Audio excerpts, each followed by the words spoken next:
What's up, friends and foes? Welcome to Let's Get Nerdy. My name is Corey, and today I'm here to give you my thoughts on episodes 4 and 5 of Last of Us Season 2.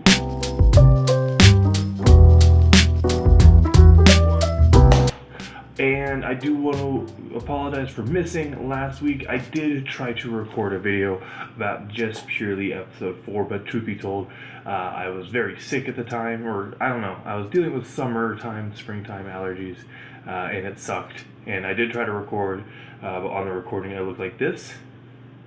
So I figured I might as well give it a week, rest, and just talk about 2 episodes at once, because that's probably just going to be better overall for everybody, because now I look like this. A little bit, kind of. A little bit, not really. I look better than I did, I promise. So, starting off, getting into my thoughts on episode 4, which I believe is named Day 1. Obviously, getting into Ellie and Dina's first day into Seattle. But not only that, the episode starts off with a incredible cold open featuring Josh Peck being the biggest dick in the world, talking about kind of bragging or regaling a tale of somebody fucking with citizens and torturing them a little bit. No, I don't know about torturing. I don't know. But we get the introduction of Isaac. Jeffrey Wright reprising his role as Isaac, and just this super cold-blooded introduction. I thought it was a really, really good introduction for a character that, honestly, I don't really remember much of Isaac in the game. I know there's a lot of the notes that you find of his, but I forget a lot of what the notes said, and I think I actually missed quite a few of the notes when I played the game. That's neither here nor there. I'm talking about the introduction itself. It's just super, again, cold-blooded is the word of, when he hops out of the van or the truck and then turns around to just toss the grenade that unlocked those dudes. And super chilling, super cool way to, really cool way to start the episode and introduce this character with very little background, especially if you haven't played the video games and you haven't even heard of Isaac. I don't think Isaac had been mentioned yet at this point in the show, so I think, again, just a really great introduction. And it's just awesome seeing Jeffrey Wright, and then obviously we're going to get more into that in just a minute here. Which I also, a note from last week when I first watched episode 4 is this was the first intro sequence that I noticed that Joel is unfortunately now taken out of the intro sequence, where usually ends with Joel and Ellie. It just ends with just Ellie for episode 4 specifically, and yeah, it just brings back the heartbreak of episode 2 all over again. Kind of reminds you of the pain, which is probably the point. So getting into the main body of episode 4, I love how much of the Eat Ellie and Dina heavy episode this was, in terms of like exploring the city, finding the music shop, getting Ellie to play the Take On Me, which I think is probably the most one-to-one game to show shot we get, with even like the hole in the wall and the ivy overgrown, similar to the barn scene. It was just to take such a great moment from the game and manage to make it hit just as much in the show. I thought was really impressive. I do think it, at the time served as a nice but brief break from the just constant grief we experienced in the episodes 2 and 3, kind of how a break from the chaos and then the mourning period that followed of the previous 2 episodes. I just thought, and really this is a moment that I thought really felt, how do I say, like, adapted the feeling of the game really well. As they're exploring Seattle, it really felt like when those quiet moments in both the first and the second game, when you get to explore kind of the city and the surroundings on your way to the next objective, I thought was a really cool kind of moment. I feel like this season, this is how I say this, I feel like this season, and I'm going to get into it, kind of both the episodes, really evokes the feeling of playing the game a lot better than season 1. and really explores the feelings of like, yeah, kind of again, those quiet moments, and even some of the action sequences feel a lot more reminiscent of the game than I think maybe the first season did, and I really kind of enjoy that balance they've struck this season. On a side note, I did want to say, with them traveling through Seattle, I cannot imagine with how many people are already kind of having toxic reactions to season two. I feel like with Bella Ramsey, kind of all that. I cannot imagine the brain aneurysm that the bigots are going to have when they get a hold of the scene with all the pride flags. I'm surprised I haven't already seen more about it, but yeah, I just hope their brains explode. With that, kind of moving on here because I have 2 episodes of a show to cover.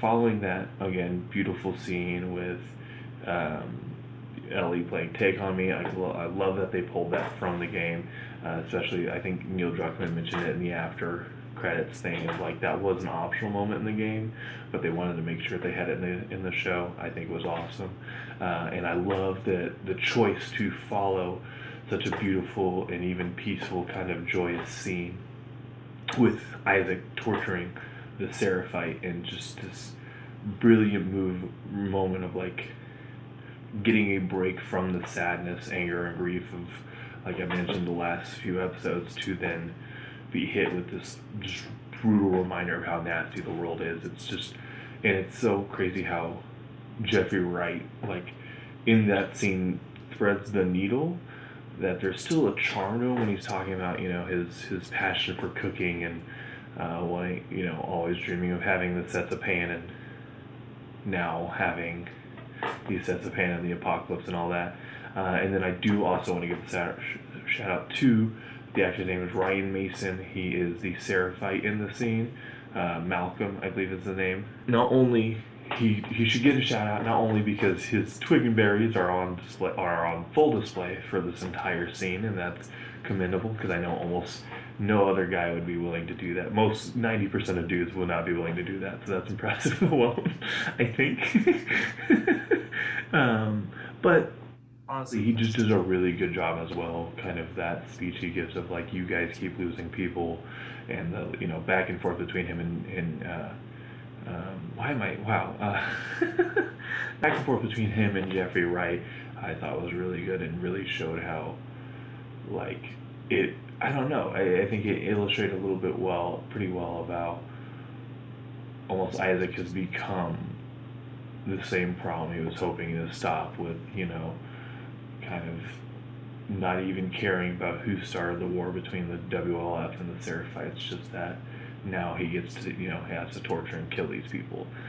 Yeah, and then the way that, I've fucking loved the moment. Even like, I watch every episode like once or twice. No, sorry. I watch every episode like twice to really kind of hold on these moments, and both times, the way that scene ends with the Seraphite holding out his hand, ready to be burned again for his beliefs, I think it's just a very strong moment that I loved, and I thought hit so hard and shows exactly who is a really solid way to illustrate who the Seraphites are and what they're willing to go for their beliefs. I just thought it was awesome, and then Isaac just being so over and just doming the guy right away. Just probably one of the best scenes in this episode. This was a really good episode, honestly. Episode 4, day 1 so far, is probably my favorite episode of the season. It's just the one that I don't want to say the most fun, but enjoyed the most overall. And I know a lot of time when I'm talking about the things I enjoyed from the show, I use the word love a lot, and I say I love a lot when going through these episodes, but I only say it because it's true. But I love that we get the new station scene. Again, pretty much one for one. Dina and Ellie discovering the hanging dead bodies. It's such this eerie feeling, and kind of them putting together that it's the Seraphites. With Dina probably having my favorite quote of that episode of "What the fuck is wrong with Seattle?" Which, the name of the episode was Day 1, but it probably should have been "What the fuck is wrong with Seattle?" I don't know if they did this on purpose, but with Ellie and Dina learning more about the war and discovering what they've walked into, it feels like the flip side of the WLF people, you know, discovering Jackson Hole when they were like realizing that it's not just a settlement, but it's like they got power lines and it's a full-on civilization. It just, I think, was a kind of cool juxtaposition that I don't even know if they meant to do. And then, yeah, I love the scene of we're getting Ellie and Dina sneaking around, trying to be stealthy, but fucking it up, which is what happens to me every time I play Last of Us. You know, I'm trying to sneak through a whole level of clickers or Fedra or whatever, and getting caught eventually and just having to go full blast. And then following it with that intense underground scene with the infected is some of the best, not only in The Last of Us so far, but like just in terms of zombie shows, some of the best infected action we've seen so far. I love the tension that you feel as they're kind of making their way through the train, as like, you know, car by car the infected seem to get in more and more. And I love the moment at the beginning of it when, you know, Dina and Ellie are still sneaking around and they hear the clickers, and like you see Dina like counting, and by the fifth one she's just like, all right, we're just fucked. And then in the sequence we get the bite, you know, we get and just what I thought was a wonderful moment of Ellie just naturally taking the bite for Dina, like almost on instinct at this point. And you know, I want to give a really big shout out to Bella Ramsey and Isabella Merced of like just the chemistry they had. I think I've mentioned this before in some of the last episodes of just they have such a great chemistry together, and they feel so natural together. And then Isabella Merced is like, especially the way she in that moment like evokes that mix of processing of what just happened to Ellie, but you know, continually refocusing on the matter at hand. I just thought was a really good and like still never really getting her mind off of Ellie, because, you know, in her mind at this point, she just, no matter what they do, if they get out of here, she's just gonna have to kill Ellie. And that's I think she did a really good job of kind of wearing that on her like body language throughout the rest of the scene. And it's just fucking, yeah, it was a really good scene. And it leads to the great scene of her confronting Ellie in the theater at gunpoint until she finally, you know, believes that Ellie is actually immune. And then we get I guess, I don't know about reveal, because I think it was revealed earlier in the episode, but the confession that she's pregnant. And I love the way it evokes this feeling of both of them having weight off their shoulders, like Ellie having this thing she's had to hide for very many years, and being able to finally share it with somebody that wasn't Joel. You know, I thought was a really touching moment, you know, with Dina having to carry this secret with her for however long. I think it was, I mean, just a few days, it's still a pretty heavy secret to be carrying around with you. I think you really felt the relief, and then I think how do I say this? I think they use that relief to parlay into, you know, actually getting to explore their feelings for each other in a full way, is, I think, the most safe for work way I can put it. Was, I just think, a really touching moment. I do think, you know, I know a lot of people have criticized that change, but I thought it fit with these versions of the characters. I really do feel like this is a different version of Ellie than we get in the game, especially, and this is a very different version of Dina we get in the game. And I thought, you know, this, I feel like this reaction fits with the characters we've been given in this show, and I like the characters we've been given in the show. And in many ways, I actually do like the Ellie and Dina of the show in season 2 better than some of the moments I liked with Dina and Ellie in the game.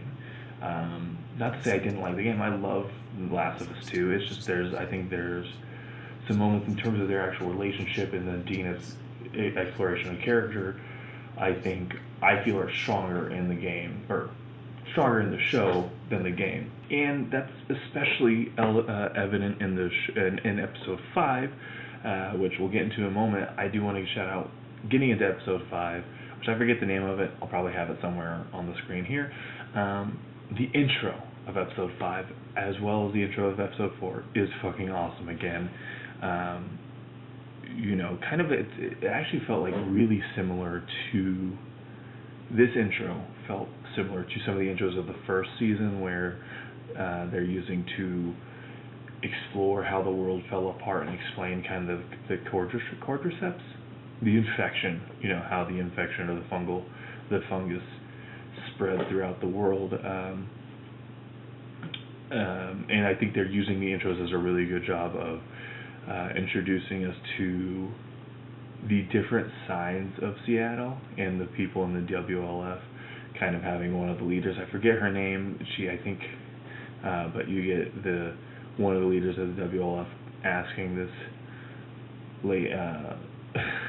why they're killing people, and it leads to the reveal that we are now getting spores and it has adapted to the air, and I just thought this was I've said it before, this season 2 of The Last of Us so far has had so many scenes where people are just acting their asses off, and this is another scene of people acting their asses off. You get the reveal of the lady sending her own son to die, and having to make that tough decision as he's listening to him choking to death. It just is such a hard-hitting scene, and it's such a great way to kick off this episode. And I love how they introduce the idea of the fungus evolving, the concept that the fungus is now constantly evolving, that it, like the cordyceps itself is almost fighting against survivors trying to rebuild society. I thought between that and introducing the hunters again as not just like weird little new challenges for a game, but like this is now like the idea that this is all evolving, almost fighting back against the humans learning how to fight. I think I'm losing my point here, so we should probably move on. Getting into it, I also thought the theater stuff was really good. I love the tease of Future Days, even though it doesn't make really sense, because now Future Days by Pearl Jam, it came out in 2013, and technically this would have all started in 2003. I think it breaks a little bit of a timeline breakage there, but I don't think anybody actually cares, because it's such an iconic moment from the game, probably the most iconic moment from the game of, spoiler alert for the game, Joel plays Future Days by Pearl Jam at some point in the game, and in the meantime, I love the furtherment of Dina still being the hand on the wheel, or being the calculated hand on the wheel, as she's you get the scene of them discussing triangulating signals and all that, and Ellie going off to explore the theater. And again, I like the theater stuff, and I love them making Dina the more rational, methodical of the two, adding such a great element. I think there was an element of that in the game, but I think they just turn it up here. Especially, I feel like, especially after episode 5, Isabella Merced is just has been such a powerhouse this whole season. Again, particularly with these 2 episodes, I think some of my notes are repeats. I've made notes for both episodes as if they were each their own video, so excuse me if I repeat points a little bit much here. So let's see. But yeah, I think Isabella Merced is just doing such a consistently fucking awesome job. That scene of them, discovering the pile of bodies of the Seraphites, and the graffiti and all that, and her sharing her story of having to kill I forget of how she lost her mom and sister, and how she, the first person she killed, in just such a great scene, and putting the decision on Ellie of, I can stay, I can go, I'll have no qualms with either, but it's your call to make. I think it really builds into the relationship, and I love the building of their relationships throughout these 2 episodes specifically. I love the scene of when they're going into the warehouse as they're sneaking up on the WLF, and having to have the conversation of like, all right, hey, it's either shoot or run, and we should really consider running, before anything else. And Ellie kind of pushing back on that of like, you think, oh, you think I'm gonna shoot first person? And she's like, yes, I do. And I think I think a really naturally sweet moment. That I did enjoy.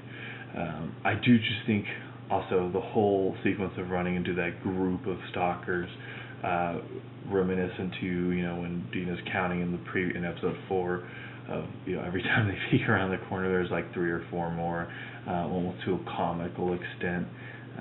It's just as terrifying as these things were in the game, these were my least favorite part of Last of Us Part 2, just because they were terrifying. I think I forget which part but there was a sequence in Last of Us Part 2 that I think I decided instead of just fighting them, I was just going to sprint through the corridor that they were in to get away, and I managed to do it, and it was equally as terrifying as fighting them. And I fucking hate the stalkers. I can't say that enough. And then, running into Jesse, or Jesse, not running into Jesse, but Jesse showing up at the last moment to save them. And, I think they, them invoking the image of Joel and all that, I think was all really, really good stuff. Let's see. But yeah, I love kind of how chaotic these moments are, going from the stalkers to running from the WLF into the forest just to discover the Seraphites doing that, kind of fucked up shit that we see both in the game and on the show. I think just really captures that chaotic feeling of the game itself, or the chaotic nature of the game itself, which often can feel like you're just going from bad shit to bad shit to bad shit, which I really think I have a feeling is how the rest of this season is going to end up going, and the rest of the series is going, because that's kind of how the game ends up going, I just really kind of love the back-to-back of all these moments, and just the like adding to the stakes and the building of the world of Seattle. I love the building of the world of Seattle, just how on top of everything, like all the chaotic shit, like it's all on top of itself, I don't know. I think I sound crazy now. Speaking of crazy, I think the way that they've handled the Seraphites in these last couple episodes and in this season has been really interesting. Initially showing that group walking through the forest with Ellie and Joel, with the Ellie and Joel stand-ins of the man talking to the little girl, teaching her how to whistle and all that, only for them to be found slaughtered. And then, of course, the next time we see another Seraphite is the dude I mentioned from episode 4 being tortured. Yeah. So they're almost like set up to be kind of seen in this victim light, right? There's almost like initial sympathy you feel for the Seraphites because you only see them in these vulnerable states, but then you get the fucked up nature of what they do trickled in, right? You get the hanging WLF soldiers in the news station, and with Dina and Ellie putting together that it was the Seraphites that did this, and then you get the scene of them, making a sacrificial ritual to whoever they're worshiping. It just creates this really interesting mix of sympathy, but then trepidation as you're learning about how fucked up they are too. Such an interesting, as opposed to in the game where you're, like they literally come out of nowhere in a terrifying fucking moment, and then for the whole game there are these like kind of almost voiceless villains. Like obviously there's Seraphites you end up becoming attached to and sympathetic for, but for the most part most of the Seraphites are just these like nameless, almost faceless villains in a way. I guess you could say the same thing about WLF. I think this show is doing a lot more to show that both of these groups are multifaceted, as is all human beings, and it's just a really interesting way they've set them up, I think.